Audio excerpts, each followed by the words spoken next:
uh, pelancongan, ya, maka apakah sebabnya dulu diletak di bawah kementerian yang lain, sekarang ni ditukar kepada kementerian yang lain, dan mengapakah dengan perubahan itu yang sudah pasti akan mendatangkan perbelanjaan tambahan atas faktor-faktor yang tertentu seperti perpindahan staf dan kaki tangan, pejabat dan sebagainya.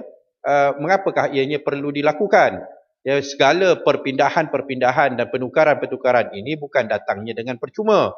Ya, paling kurang pun lah seperti mana yang disebut oleh Pokok Sena, signboard pun dah tukar, letterhead pun dah tukar, ya, business card pun dah tukar dan sebagainya. Ya, maka mengapa perlu dilakukan pertukaran ini? Ini yang saya tanya, ya, dan itu yang tidak dijawab. Okey. Terima kasih.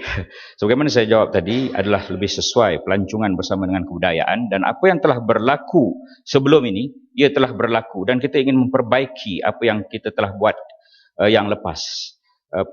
Penambahan ini, pembaikan ini perlu dilakukan sentiasa. Dan saya juga ingin maklumkan pada Shah Alam bahawa exco kerajaan negeri dalam negeri-negeri yang diterajui oleh pihak pembangkang ini juga tidak sama dengan esko-esko kerajaan negeri yang sebelum ini. Juga ada penggabungan dan sebagainya. Bukankah itu juga membazirkan? Tapi saya ingin menyatakan di sini bahawa perpindahan adalah pada tahap yang paling minima dan kos tambahan adalah tahap yang minima sekali. Ya, Shah Alam juga ada menyebut tadi, Shah Alam ada menyebut tentang nisbah pelajar di kelas. Ya. Kita cuba memperbaiki, tidak semua 40 orang satu kelas. Ada sekolah yang 30 pelajar satu kelas dan ada sekolah kurang murid pun. Dan sekolah kurang murid itu tentu nisbahnya adalah tinggi, ya, bukan 1/40, satu kelas bukan 40, mungkin 10 orang satu kelas. Dan dari segi nisbah guru dan murid, guru kita ada 418,146 orang guru, murid ada 5,214,261 orang. Jadi kita bahagikan murid dengan guru ini, nisbahnya ialah seorang guru menjaga 12,5 murid. Dan ini adalah antara nisbah yang baik dalam konteks negara kita sekarang, dan kita akan memperbaiki lagi nisbah ini. Sarike meminta supaya... bangun lagi. Pokok Sena bangun. Nak bagi? Ya, Pokok Sena dulu. Ya. Terima kasih. Saya bangun tadi pasal pelancongan tadi tu. Tapi boleh nak sekali dengan pendidikan. Dulu masa dia nak letak bawah Kementerian Penerangan, kerajaan kata dia lebih sesuai dengan Kementerian Penerangan sebab nak seiring dengan penyiaran, budayaan kesenian ni nak di di dalam TV dan sebagainya. Sekarang kita kata bahawa dia lebih sesuai pula dengan Kementerian Pelancongan. Tak apalah yang Muhammad kata nak sesuai.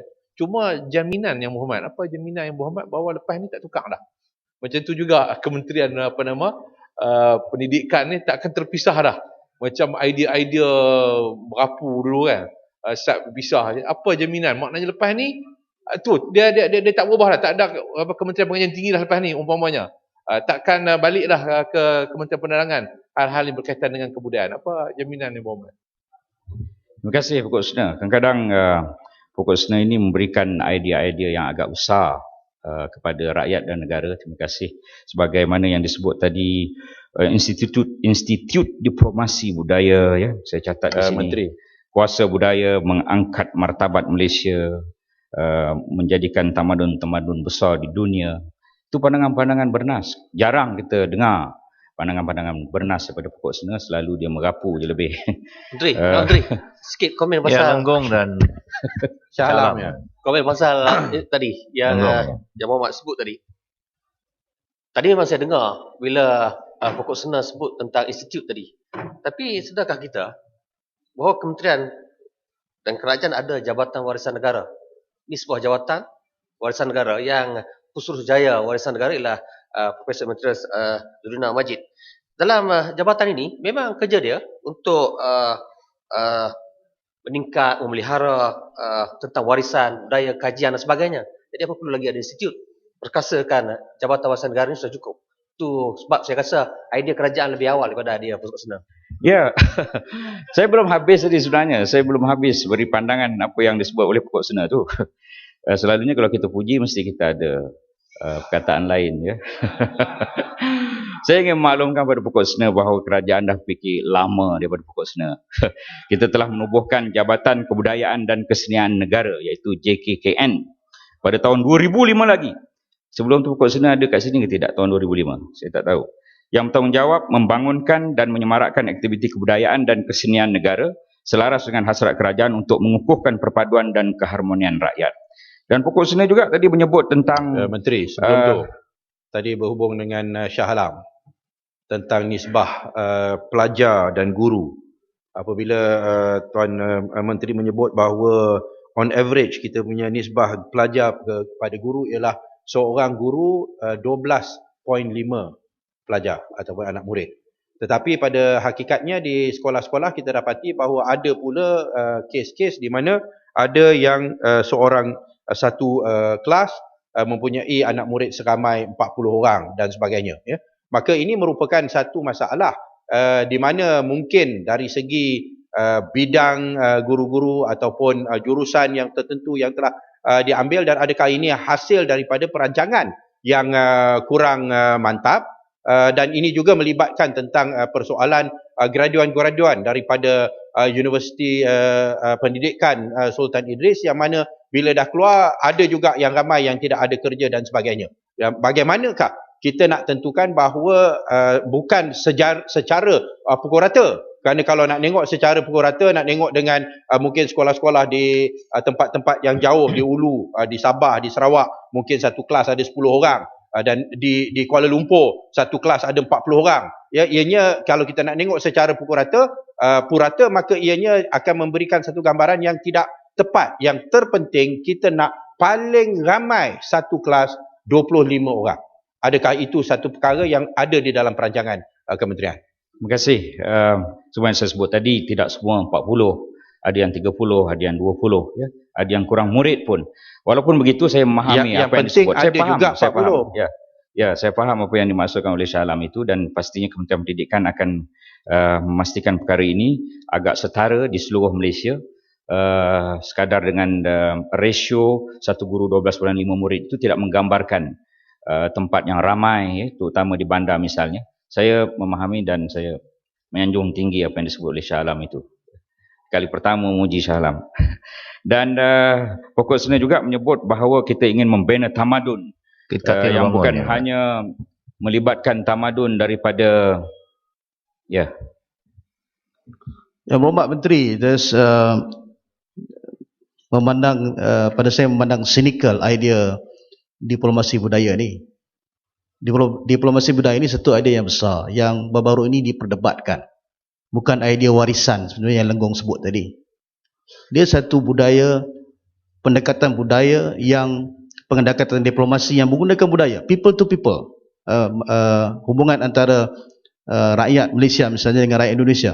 Dan ini adalah satu kaedah diplomasi yang baru. Saya fikir kalau yang berhormat Menteri tak faham tentang dasar luar, elok tanya Menteri Luar. So isu ni isu yang mustahak, dan itu cadangan yang pada saya harus diambil dengan serius oleh kerajaan. Terima kasih. Hubungan diplomasi antara luar negara ini, dia melibatkan beberapa perkara. Kalau Bukit Katil tak berapa tahu, saya beritahu pada Bukit Katil. Yang pertama bukan hanya people to people, P2P, tetapi juga government to government, itu yang pertama. Yang kedua ialah business to business, B2B. Satu lagi ialah organisation kepada organisasi, O to O, ya. Jadi bukan hanya P2P. Saya ingin menambah lagi 4 untuk pengetahuan Bukit Katil. Okey, saudara sekalian, saya kira saya telah menjawab banyak perkara, tapi saya ingin merumus sedikit daripada pokok sena. Pokok sena ada menyebut bahawa kita ingin membina tamadun, bukan hanya kuasa budaya. Sebenarnya itu yang ingin saya sampaikan. Kita bukan hanya ingin membina kuasa budaya, tetapi juga kita ingin membina tamadun.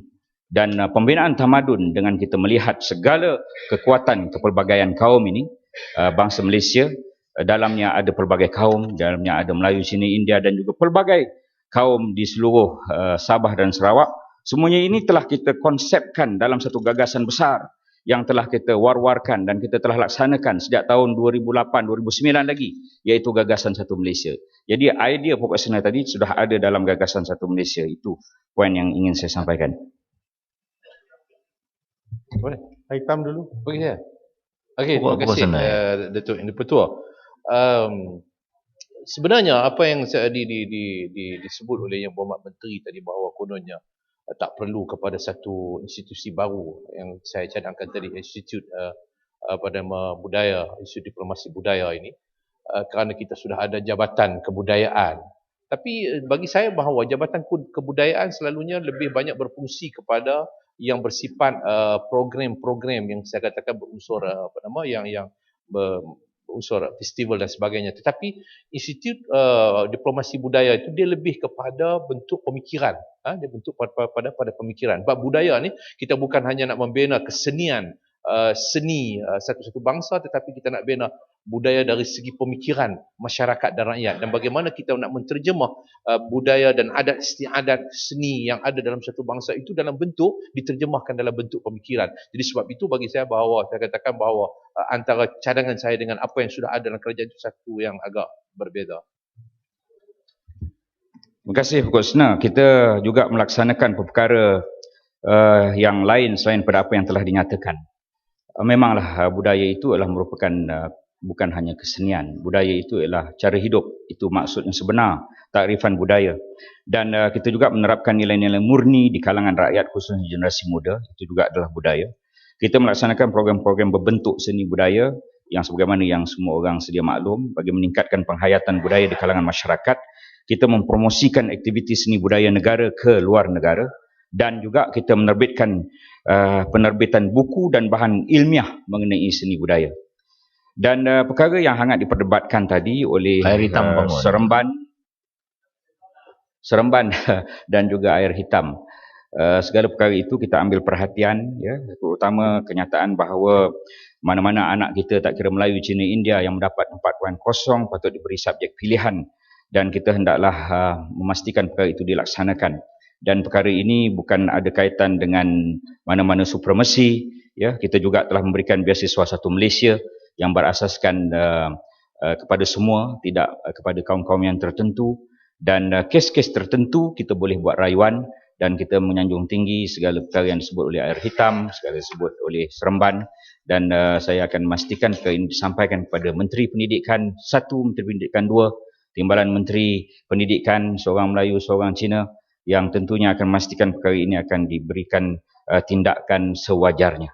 Terima kasih Yang Bertua. Itu sahaja yang ingin saya sampaikan. Minta. Ya, dah habis saya. Minta sikit dia. Datuk Yang Bertua. Dah tutup dah Ahmad, nak buka balik susah.